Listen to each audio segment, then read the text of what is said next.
আর আজকে আমার মামামের বার্থডে, আর আজ হলো বুধবার।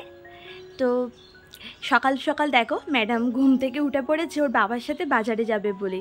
মানে ওর জন্মদিনে যা যা রান্না হবে সমস্ত কিছু ও বাবার সাথে গিয়ে বাজার করে নিয়ে আসবে। সুপ্রভাত বন্ধুরা, কেমন আছো তোমরা সবাই? আশা করছি সবাই খুব ভালো আছো আর সুস্থ আছো। আর আজকে হলো বুধবার, আজকে আমার মেয়ের জন্মদিন। আর জন্মদিনের সমস্ত আইটেম হবে রাত্রেবেলায়। এখন আমি দুপুরবেলায় খাওয়ার মতো রান্নাবান্না করছি। তো এখন আমি কিন্তু রান্নাঘরে রয়েছি। তো এইদিকে আলু ভাজা বসিয়েছি, এদিকে ভাত বসিয়েছি, এদিকে বাসনগুলো দেখো আমি গোছানো আনিয়েছি গোছানো। আর তোমাদের দাদাভাই একটু আগে বাজার করে এনেছে। এর মধ্যে আছে চিকেন আর এর মধ্যে আছে ফিশ। তো এগুলো এখন ম্যারিনেট করে রাখবো ভালো করে ধুয়ে।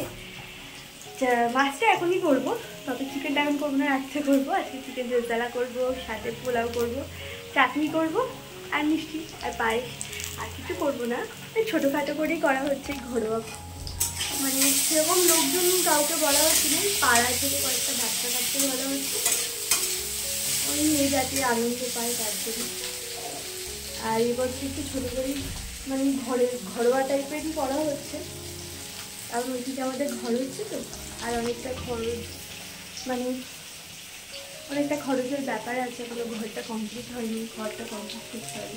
তো ওই জন্য এই বছর ছোটো করেই করা হচ্ছে। সামনে বছর ইচ্ছা আছে বড় করে করা। তো দেখা যাক, ভাতটা হয়ে গেছে, ভাতটা জানি। আর সকালে ব্রেকফাস্টের জন্য রুটি সাথে আলু ভাজা আর ভেন্ডি ভাজা করব, আর সেটাই সকালবেলা ব্রেকফাস্ট হিসাবে খেয়ে নেব। আর এইদিকে দেখো আজকে তো দই কাতলা করব, আর সম্পূর্ণ না আলাদা রকমভাবে। তো তার জন্যই কিছু মশলা কিন্তু ভিজিয়ে নিয়েছি, আর তোমাদের সাথে অবশ্যই সেটা শেয়ার করব, পরে বলছি। তো এইদিকে দেখো এই যে কিছু বাসন ছিল, সেগুলো ভাবছি কি আগে গুছিয়ে নিই, নইলে এই যে রান্না বান্না তো এখন শুরু করব। তবে সব রান্না তো করব না, মানে সন্ধ্যাবেলা থেকে বাদবাকি রান্নাগুলো করব। এখন ওই দুপুরে খাবার রান্নাটাই করব। তো রান্নাবান্না করার সময় দেখবে আমার রান্নাঘরটা এত ছোটো না, আর এই এত বড় গামলা যদি কাউন্টার টপের উপরে থাকে না, জায়গা এত শর্ট হয়ে যায়, তখন কাজ করতে এতটা অসুবিধা হয় না যে কি বলবো। তাই গামলাটাকে আগে সরিয়ে নিলাম। আর তারপরে দেখো এই যে চিকেন নিয়ে এসেছিলো তোমাদের দাদাভাই, তো এখানে 2.5 কেজি মতো চিকেন রয়েছে। তো ওই চিকেনটাকে খুব ভালো করে এখন ধুয়ে নেব। আর আমি তো 2বার করে চিকেনটা ধুই। তো একবার দেখো এইভাবে কষলে কষলে ধুয়ে ভালো করে জলটা ফেলে দিলাম, আর একবার কিন্তু একটা একটা করে বেশ ভালো করে ধোবো। আর আমি না সবসময় চিকেন এইভাবেই ধুই, একদম পরিষ্কারভাবে। আর রাত্রে তো চিকেন রেজালা করব, তার জন্য ভাবছি এখনই চিকেনটাকে ভালো করে না ম্যারিনেট করে রাখবো। চিকেনটা যত বেশিক্ষণ ম্যারিনেট করা থাকবে খেতে ততই বেশি ভালো হবে। আর আজকে আমাদের পাড়া থেকে কয়েকটা বাচ্চাকে নিমন্ত্রণ করা হয়েছে, তারা আসবে। আর আমাদের বাড়িতে যে কজন রয়েছে ফ্যামিলিতে, তো ওইদিকে আমার ভাসুররাও রয়েছে, আমার শ্বশুর শাশুড়ি।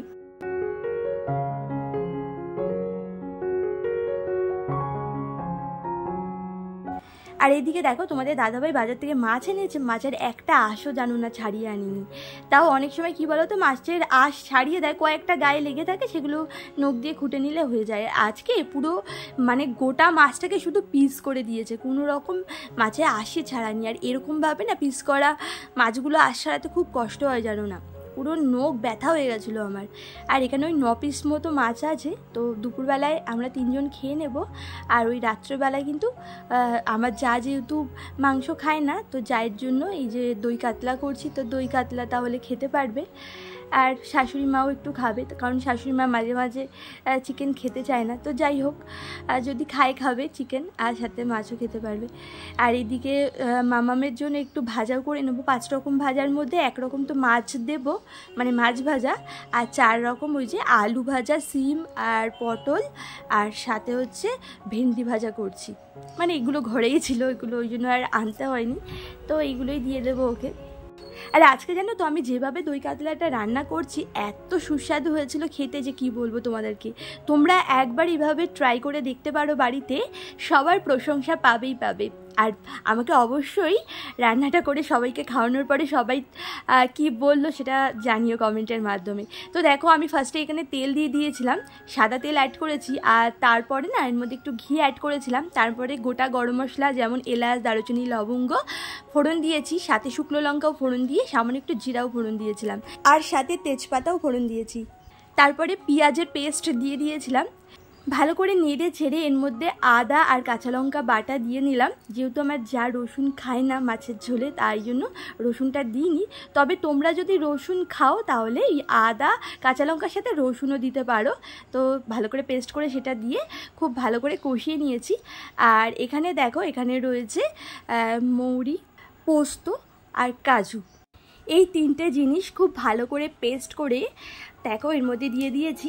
তারপরে খুব ভালো করে না কষিয়ে নেব অনেকক্ষণ।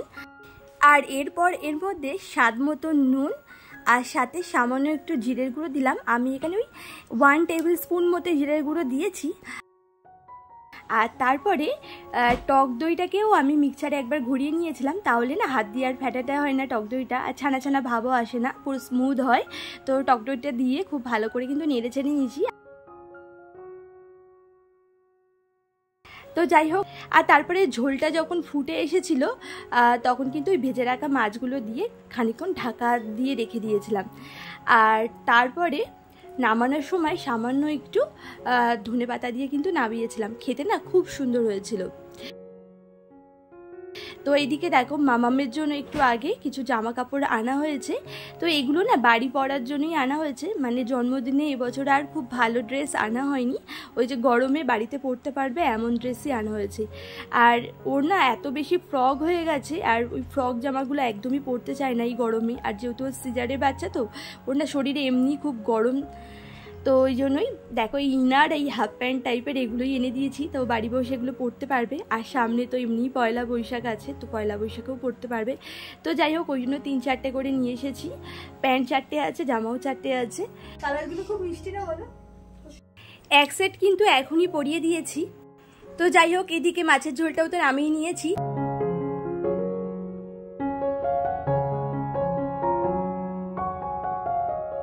এখন সন্ধেবেলায় যে এখন রান্না বান্না স্টার্ট করতে চলে গেছি। তো এখানে দাদা পায়েস করবো। এই যে দুধ এখন জাল দিচ্ছি, দুধটা ভালো করে ফুটবে, এবার চাল দেবো।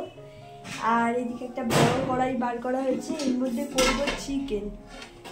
আর পোলাও করবো অনেক বড় একটা পাত্রে, কারণ অনেকটা করতে হবে। 3 কেজির উপরে, 3 কেজি 250 মতো চাল এনেছে। তো ওই বড় একটা গামলা টাইপের আছে, মানে টেস্কি না কি বলে, তো ওইটার মধ্যেই পোলাও করবো। আর এখানে দেখো এই যে পেঁয়াজ কেটে রেখেছি, ম্যারিনেশনে তো দিয়েইছিলাম চিকেনের মধ্যে। তো এখন এই যে এগুলো তেলের মধ্যে দিতে হবে। কাঁচা লঙ্কা দিয়েই করবো, খুব বেশি ঝাল করবো না, কারণ বাচ্চারা খাবে। তো চিকেনটা যদি বেশি ঝাল হয় তাহলে খেতে পারবে না। চিকেন রেজালা করবো। আর তার জন্য এখানে দেখো কাজু কিশমিশ ভিজিয়ে রেখেছি, এটা পোলাওতে দেবো আর পায়েসেও দেবো। আর এর মধ্যে আছে পোস্ত আর কাজু, এটা মাংসে দেবো।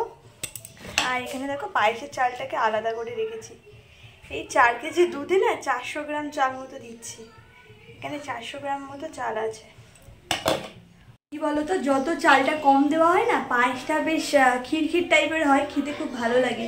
দুধটা অনেকক্ষণ জাল দিয়ে করবো।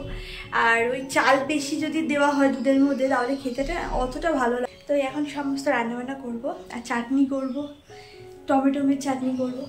তো এই এক এক করে সব রান্নাবান্নাগুলো শুরু করছি। এই যে পায়েসটা বসিয়ে দিচ্ছি, চালও দেওয়া হয়ে গেছে।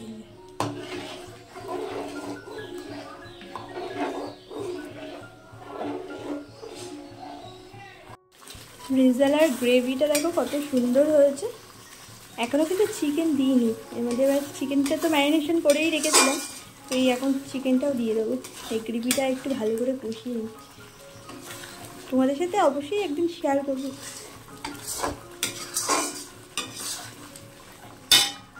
প্রায় হয়েই এসছে, হয়েই এসছে। আর এদিকে দেখো এই যে চিকেন রেজালাটাও প্রায় হয়ে এসেছে। এখন খুব ভালো করে কষাচ্ছি, তারপরে সামান্য একটু গরম জল অ্যাড করব। খুব বেশি একটা ঝোল করব না। এই চিকেন রেজালাটা কিন্তু ঝোল বেশি করলে না খেতে ভালো লাগে না, তো একটু শুকনো শুকনো ভাবই করব। এই দেখো পায়েস হয়ে গেছে, এই থালা দিয়ে ঢেকে রেখে দিয়েছি।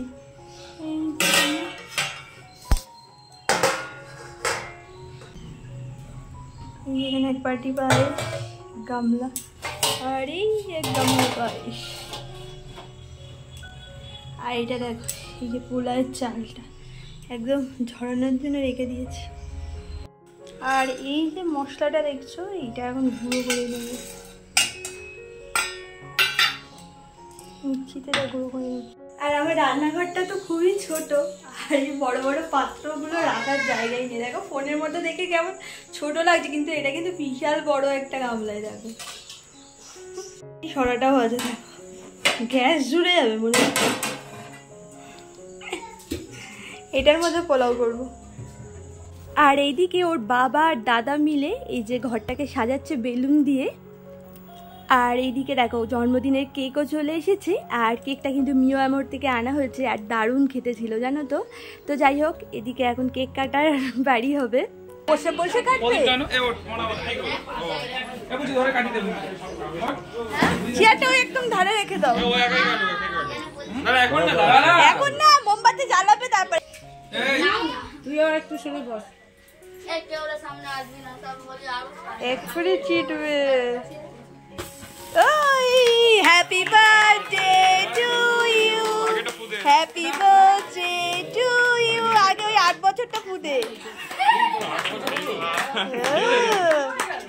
Happy birthday to you, happy birthday to you.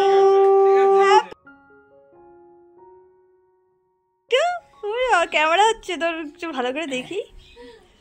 ওরে বাবা, আমার পাপা খাইয়ে দিচ্ছে ফার্স্ট। ওরে বাবা, ওর পাপাকে ও আবার খাইয়ে দিচ্ছে।